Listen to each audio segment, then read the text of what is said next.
Hello everyone, today we'll talk about how to fix or how to solve the problem of Fizy app. You click on settings.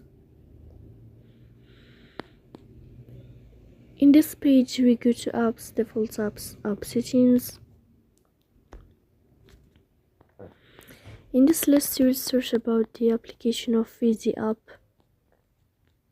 You will find it in somewhere here. Fizy, sorry, you will search until you find it here.